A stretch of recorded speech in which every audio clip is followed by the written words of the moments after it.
औज़ु बिल्लाहि मिनश्शैतानिर्रजीम बिस्मिल्लाहिर्रहमानिर्रहीम। अस्सलामु अलैकुम नाज़रीन, आज का हमारा मौजू है इंसानों की पैदाइश से हज़ारों साल पहले का ज़माना, जब आसमानों पर अल्लाह सुब्हाना व तआला के एक मुकर्रब बंदे का चर्चा था, फरिश्तों का सरदार, जिसे अल्लाह सुब्हाना व तआला ने एक बुलंद मुकाम अता किया था।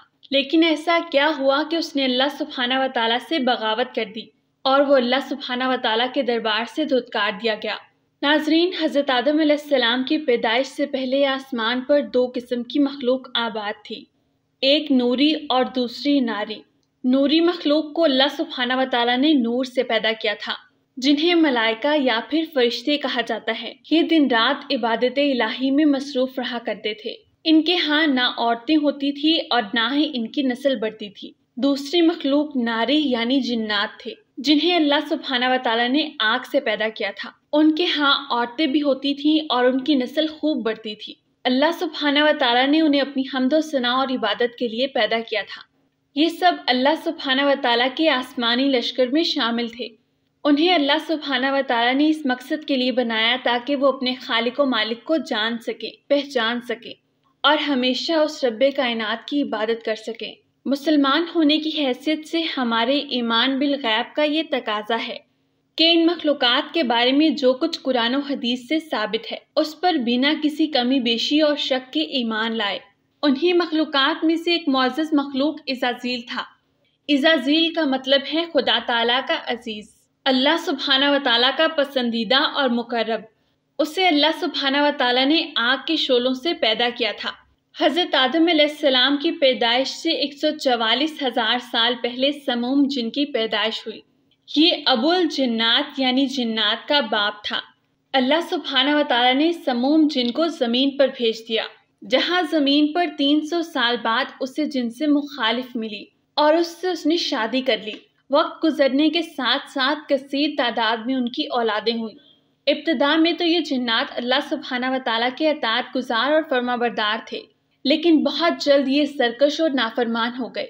जब उनकी नाफरमानियाँ और बदअमालियाँ हद से बढ़ने लगीं, तो कसीर तादाद में जिन्नात ने मौत का जायका चखा और वो मर गए। इसके बाद जो नेक जिन्नात थे वो बाकी बच गए और उनकी नस्ल आगे बढ़ी। उन्हीं जिन्नात में से एक मशहूर जिन चलीपा था। चलीपा का चेहरा शेर जैसा था और वो बहुत ज़्यादा बहादुर था, इसलिए उसे शाशीन का लक़ब दिया गया था। और शाशीन का मतलब है दिल दहला देने वाला। शाशीन को तमाम जिन्नात में से सबसे ज़्यादा बहादुर माना जाता था। उसकी बीवी का नाम तबलीस था, जिसकी शक्ल भेड़िए की मानी थी। ये भी अपने शौहर की तरह अपनी बहादुरी के लिए बहुत ज़्यादा मशहूर थी। वो दोनों जिन्नात के सरदार थे और कौमे जिन्नात पर उन्होंने अपनी धाक बिठा रखी थी। उनके यहाँ एक बच्चे की पैदाइश हुई। क्योंकि इब्लीस के बाप का चेहरा शेर जैसा था और माँ का चेहरा भेड़िए जैसा, इसलिए इब्लीस में दोनों की खसूसियात मौजूद थीं। उसे शेर की तरफ से खुददारी और सरकशी मिली और भेड़िए की तरफ से खुदगर्जी और फरेबी। रवायात के मुताबिक हज़रत आदम अलैहिस्सलाम की पैदाइश से 50,000 साल कबल इस ज़मीन पर जिन्नात को बसाया गया। बहुत जल्द ये जिन्नात अल्लाह सुब्हाना व तआला के नाफरमान हो गए और सरकशी इख्तियार कर ली। जब उनकी खून रेज़ी और फसाद से ज़मीन लरज़ उठी, तब अल्लाह सुब्हाना व तआला ने फरिश्तों को ये हुक्म दिया कि जाओ और उन सरकश जिन्नात से जंग करो। लिहाजा इस कायनात पर पहली खूनरेज़ जंग हुई, जो कि फरिश्तों और जिन्नात के दरमियान थी, जिसमें इब्लीस के माँ बाप यानी चलीपा और तबलीस ने बड़ी बहादुरी से जंग लड़ी। लेकिन नूरानी मखलूक यानी फरिश्ते उन पर गालिब आ गए। फरिश्तों का वार जिन्नात पर इस कदर भारी होता कि वो गश खाकर गिर पड़ते। इसी जंग के दौरान इज़ाज़ील के माँ बाप मारे गए और कौमे जिन्नात के सरकश जिनों को कैदी बना लिया गया। उन कैदियों में शहजादा इज़ाज़ील भी था। अल्लाह सुब्हाना व तआला ने इब्लीस के बारे में ये हुक्म दिया कि उसकी अच्छे से तरबियत करो, इसे नेकी और खालिक़े हकीकी की इबादत का दर्स दो। चुनांचे फरिश्तों ने इज़ाज़ील की तरबियत बेहतरीन अंदाज से की। उसे इबादत के आदाब सिखाए गए और इस तरह से वो बहुत जल्द अल्लाह सुब्हाना व तआला का मुकर्रब तरीन बंदा बन गया। एक वक्त ऐसा आया कि इब्लीस अल्लाह सुब्हाना व तआला का सबसे मुकर्रब, इबादत गुजार और जाहिद बंदा था और यूं वो फरिश्तों का सरदार बन गया। حکمت اور دانشوری میں بھی اسے کمال حاصل تھا۔ عزازیل اپنی عبادت اور ریاضت کی وجہ سے اس مقام تک پہنچ چکا تھا کہ اسے فرشتوں کا معلم مقرر کر دیا گیا اور آسمان والے اسے عابد کہہ کر پکارنے لگے۔ حضرت کعب بن احبار کا بیان ہے کہ عزازیل 40,000 سال تک جنت کا خزانچی تھا، 80,000 سال تک فرشتوں کا ساتھی رہا، 20,000 سال تک فرشتوں کو واعظ و نصیحت کرتا رہا۔ جس ممبر پر بیٹھ کر عزازیل فرشتوں کو درس دیا کرتا تھا، اسی ممبر کے نیچے بیٹھ کر حضرت جبرائیل، اسرافیل، میکائیل اور عزرائیل اس کا درس سنا کرتے تھے۔ لیکن اللہ سبحانہ و تعالیٰ اس کے بارے میں بہتر جانتے تھے کہ یہ آگے چل کر کیا بننے والا ہے، اور اسی لیے اللہ سبحانہ و تعالیٰ کا فرمان ہے کہ میں جسے چاہتا ہوں عزت دیتا ہوں اور جسے چاہتا ہوں ذلیل کر دیتا ہوں۔ ایک دن معمول کے مطابق ابلیس اللہ سبحانہ و تعالیٰ کی حمد و ثنا کر رہا تھا، اور وہ اللہ سبحانہ و تعالیٰ کی حمد و ثنا کرتے کرتے لوح محفوظ تک پہنچ گیا۔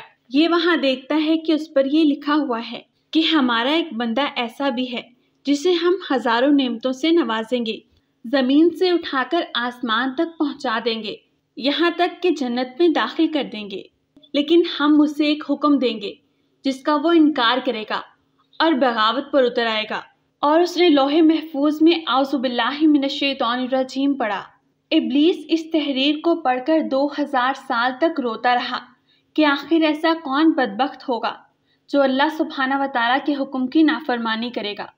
اسی کشمکش میں وہ اللہ سبحانہ و تعالیٰ کی بارگاہ میں حاضر ہوا اور کہنے لگا کہ ایسا احسان فراموش بھلا کون ہو سکتا ہے جو آپ کے حکم کی نافرمانی کرے، اور یہ شیطانی رجیم کون ہوگا جس سے پناہ مانگی جائے گی۔ عزازیل نے یہ خواہش کی کہ میں اس ملعون کو دیکھنا چاہتا ہوں، جس پر اللہ سبحانہ و تعالیٰ نے فرمایا کہ تو جلد ہی اسے دیکھے گا۔ عزازیل ہر وقت اس سوچ میں غمگین رہتا کہ آخر وہ ملعون کون ہوگا جو اللہ سبحانہ و تعالیٰ کی نافرمانی کرے گا اور اللہ سبحانہ و تعالیٰ سے بغاوت کرے گا، یہاں تک کہ ہزاروں سال بیت گئے۔ ایک روز عزازیل کو یہ معلوم ہوا کہ اللہ سبحانہ و تعالیٰ ایک نئی مخلوق پیدا فرما رہے ہیں جس کے لیے دنیا کے ہر کونے سے مٹی لائی گئی ہے۔ اللہ سبحانہ و تعالیٰ نے حضرت آدم علیہ السلام کے پتلے کو اپنے دست قدرت سے پیدا فرمایا، اور یہ بغیر روح کے 40 سال تک اسی حال میں پڑا رہا۔ فرشتے جب اس مٹی کے پتلے کے پاس سے گزرتے تو گھبرا جاتے، اور ان میں سے سب سے زیادہ گھبرانے والا ابلیس تھا۔ جب ابلیس حضرت آدم علیہ السلام کے پتلے کے پاس سے گزرتا تو اسے ٹھوکر مارتا تو اس پتلے سے ایسی آواز نکلتی جیسے کھنکھناتی مٹی کی ٹھیکری سے نکلتی ہے، یا پھر وہ آواز جو خالی گھڑے کو کھٹکھٹانے سے نکلتی ہے۔ اور آخر کار وہ وقت بھی آ گیا جب اللہ سبحانہ و تعالیٰ نے فرشتوں سے کہا کہ میں زمین پر اپنا نائب مقرر کرنے والا ہوں جو زمین پر میرے احکامات کو نافذ کرے گا۔ تب فرشتوں نے کہا کہ اے ہمارے پروردگار، یہ بھی جنات کی طرح زمین پر خون ریزی اور فتنہ فساد کرے گا، جبکہ ہم تو دن رات آپ کی تسبیح کرتے ہیں اور آپ کی پاکی بیان کرتے ہیں۔ اللہ سبحانہ و تعالیٰ نے ارشاد فرمایا کہ جو کچھ میں جانتا ہوں وہ تم نہیں جانتے۔ پھر اللہ سبحانہ و تعالیٰ نے حضرت آدم علیہ السلام کو تمام چیزوں کے نام سکھا دیے، یعنی انہیں علم بخشا اور انہیں فرشتوں کے سامنے پیش کیا۔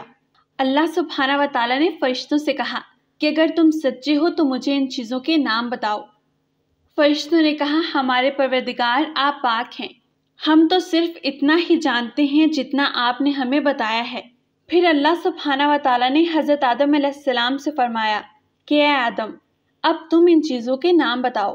حضرت آدم علیہ السلام نے ان سب چیزوں کے نام بتا دیے۔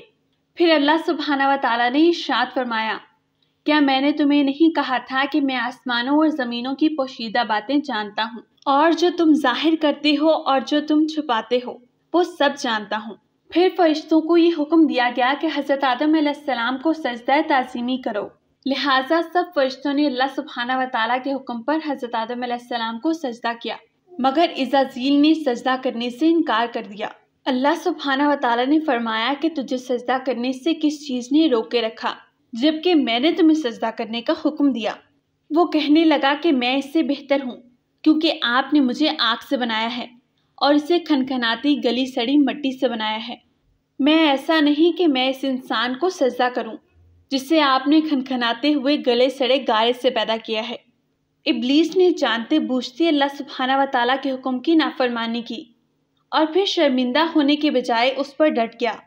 अल्लाह सुब्हाना व तआला ने इब्लीस को ये हुक्म दिया कि अब तू यहाँ से निकल जा, क्योंकि अब तू मरदूद हो चुका है और क़यामत तक तुझ पर लानत है। इज़राइल उस वक्त तक भी बजाय शर्मिंदा होने की और तौबा करने की अपनी बात पर कायम था। इज़राइल ने खुदा ताला को चैलेंज करते हुए ये कहा कि ऐ मेरे रब, मुझे क़यामत तक की मोहलत दे। अल्लाह सुब्हाना व तआला ने इरशाद फरमाया कि जा, मैंने तुझे मुतय्यन वक्त के लिए मोहलत दे दी। उसने कहा कि मुझे तेरी इज्जत की कसम, मैं क़यामत तक उन सब इंसानों को बहकाऊंगा, उन पर हमला करूंगा, उनके आगे से भी और उनके पीछे से भी, और उनकी दाईं जानिब से भी और उनकी बाईं जानिब से भी, और आप उनमें से अक्सर को शुक्रगुजार नहीं पाएंगे। अल्लाह सुब्हाना व तआला ने इरशाद फरमाया कि यहाँ से जलीलो हार होकर निकल जा। उनमें से जो शख्स तेरा कहा मानेगा, मैं उन सब से जहन्नुम को भर दूंगा। और यूं बारगाही इलाही से धुतकारे जाने के बाद इज़राइल इब्लीस बन गया। उसने गरूर व तकब्बुर और हसद की बना पर अपनी हज़ारों साल की इबादत को ज़ाया कर दिया। उसके बाद उसे अर्श से फर्श पर पटक दिया गया। ज़माना कदीम से ही एक बहुत बड़ा गिरोह इस लूसीफर शैतान की पूजा करते आ रहे हैं, जिनका मानना ये है कि खुदा ताला से लूसीफर का बगावत करना बिल्कुल दुरुस्त था और वो अल्लाह सुब्हाना व तआला के बंदे होने के बावजूद शैतान की इबादत करते हैं। इस मज़हब के मानने वालों को सैटनिस्ट कहा जाता है। रवायात के मुताबिक इब्लीस की मौत का वक्त हज़रत इसराफील के पहले और दूसरे सौर फौंकने के दरमियान का वक्त है। उस वक्त उसे दी गई मोहलत पूरी हो जाएगी और वो ज़लीलो ख़ार हो जाएगा। कुरान पाक में इरशाद है, रोज़े हशर अल्लाह सुब्हाना व तआला के फ़ैसले के बाद इब्लीस अपने पैरोकारों से ऐलाने बरात करेगा और कहेगा कि तुम अपने गुनाहों के खुद जिम्मेदार हो। नीज़ वो कहेगा कि अल्लाह सुब्हाना व तआला ने तुमसे सच्चा वादा किया था और जो वादा मैंने तुमसे किया था वो झूठा था। मुझे तुम पर किसी किस्म का कोई इख्तियार हासिल नहीं था सिवाय इसके कि मैंने तुम्हें पुकारा और तुमने मेरी पुकार पर लब्बैक कहा। बस मुझे मलामत ना करो, बल्कि अपने आप को ही मलामत करो। अब ना तो मैं तुम्हारा फरियाद रस हूँ और ना ही तुम मेरे फरियाद रस हो सकते हो। इज़राइल ने हज़रत आदम अलैहिस्सलाम को सजदा करने से इनकार दरअसल हसद की बुनियाद पर किया था कि मेरी जगह हज़रत आदम अलैहिस्सलाम को क्यों मिल गई है, और इबादत गुजारी की वजह से उसके अंदर गरूर व तकब्बुर पैदा हो गया कि मैं सबसे आला हूँ। ये सिर्फ उस एक सजदे के इनकार की बात नहीं थी, बात इताअत से सरकशी की थी। गलतियाँ नाफरमानियाँ तो सबसे होती हैं, लेकिन जो अपनी गलती पर शर्मिंदगी के साथ तौबा कर लेता है तो वो इंसान कहलाता है, और जो गुनाह करने के बाद उस पर डट जाए वो शैतान कहलाता है।